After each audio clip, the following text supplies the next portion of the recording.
What's up, YouTube? It's your boy, Coach G. We back. Believe basketball. All right. Do you want to know how to get your drills and everything that you do in the gym to apply when you go live against real defense? 5-on-5, 1-on-1, 2v2, whatever. I got you. All right.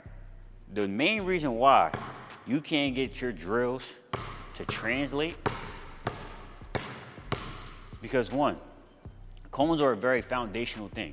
When you're younger, as in like really starting to learn how to play the game, they're great for that because they're place markers, they're teaching you spacing, understanding footwork and movement, being very specific on how to just do basic stuff.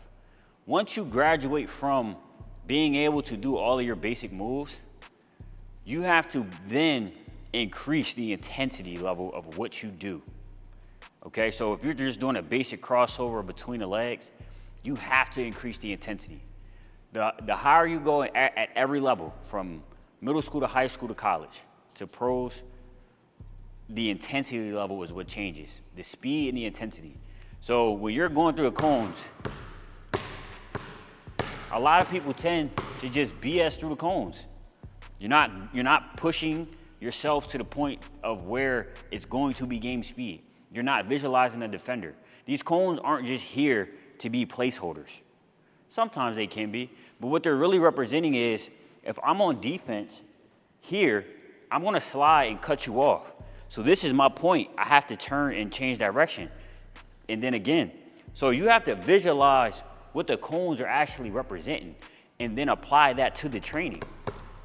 A lot of times it's just, here, coach got me doing drills today. I don't feel like doing them.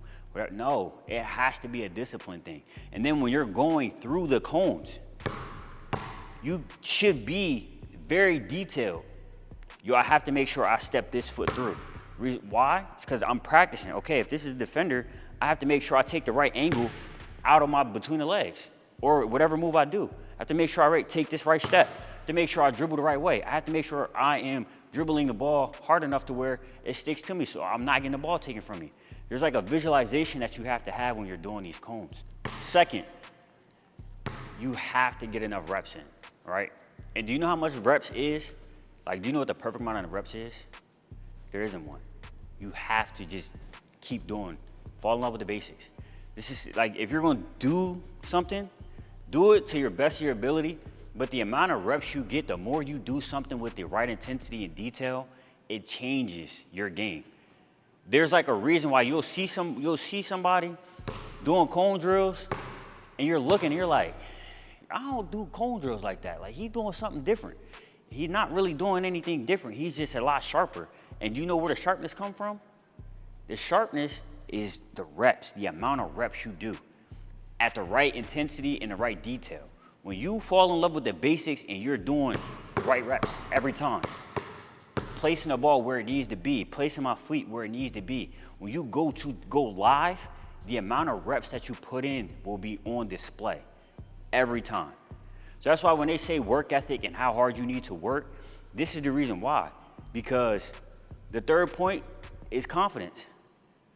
The amount of reps you do translates to the confidence that you have. And then the confidence that you have translates to how you're going to be able to put everything together when you get on the floor. So you have to do enough reps.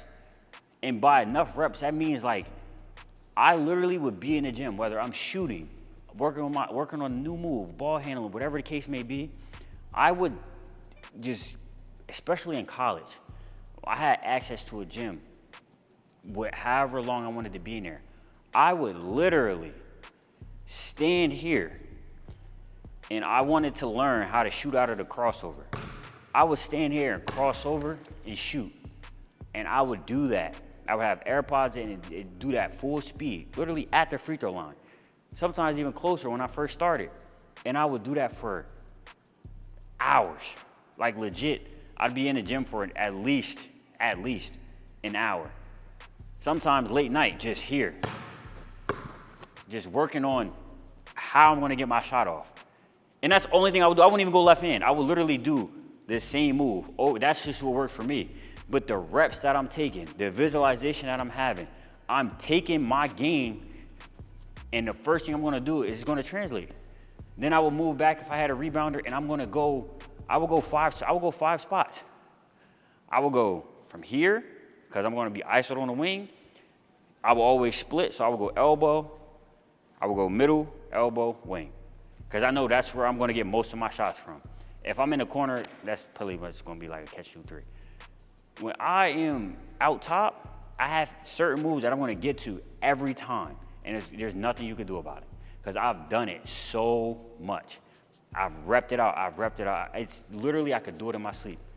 But it's the attention to detail and the intensity that I have that makes it transferable to the floor all day long.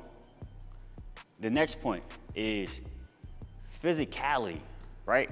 You have to take account into when you start playing, what it's gonna look like when you have somebody that's more physical than you.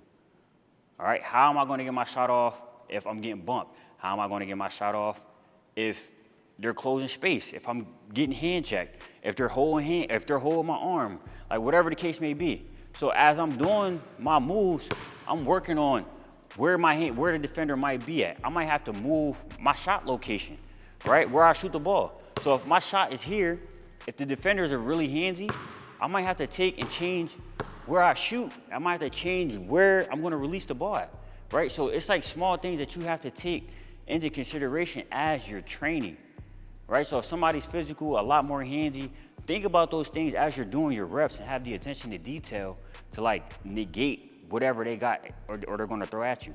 You have to be able to really, really start thinking. And if you don't know, reach out to somebody that does. Ask. Reach out to me. Leave a comment in the chat or in the comments, wherever you find me at. We got Instagram. That's the beauty. That is the beauty of today. Y'all have access to everything on the internet. Granted, I ain't that old, but it just wasn't as much information when I was coming up. We had YouTube, but it wasn't really like how it is now, where you got literally pro trainers sharing everything that they do. NBA players now vlogging and sharing what they do. We had better basketball. I think that was pretty much it. Better basketball, and then the Michael Jordan joint with Carmelo. If you know, you know, okay? There's only a couple training videos that you really could get to. And then at that point, it's like, you still physically can't get in contact with those guys. So it's like, take advantage of what you have, all right? Lastly, my main and final point, play ball. You do all of this work individually, that's fine. That's actually great, because what you do outside of just on your own is really gonna dictate how far you go. But what really takes you even further is how much you can actually play. So that means I have to go to the gym, I gotta play one-on-one. I gotta play 2-on-2, I gotta play 5-on-5. I gotta understand spacing, I gotta understand where I'm gonna put the ball at, who's on my team, how can I attack this gap? There's a different environment when you play, all right? Handicap yourself. Play out of literally one move. Learn how to get that shot off, because it's gonna be different, and it's gonna be a different way you get that shot off every time. So once you understand when you play, you have to play. I'm gonna say it one more time. Once you play, you're going to understand, oh, okay, so if I do my move, I'm not getting a shot off here because the defense is there. So what do I have to do? I might have to work on taking longer steps. Okay, so now when you go back into the lab by yourself and you're hitting cones or whatever you're doing, you're just regular daily reps, you have something that you have to add to that. So now you're actually understanding how I'm gonna get my shot off. So maybe I get here and I'm getting away now. So now every time I do my whatever move I'm practicing on, I have an understanding now of like, okay, if I have a longer defender on me, I have to get away. If I got a shorter defender that's on me, I gotta shoot over top. I can't really play with the ball too much. I gotta make sure I'm a lot more precise. Like you're going to start to understand the actual essence of what basketball really is. So after you do all of that, everything that we talked about in this video, that's how you're gonna get all of the drills and skills that you do to apply to the game, all right? Any questions that you got, please leave them in the comments below. I got you. It's your boy, Coach G. Believe Basketball. We out.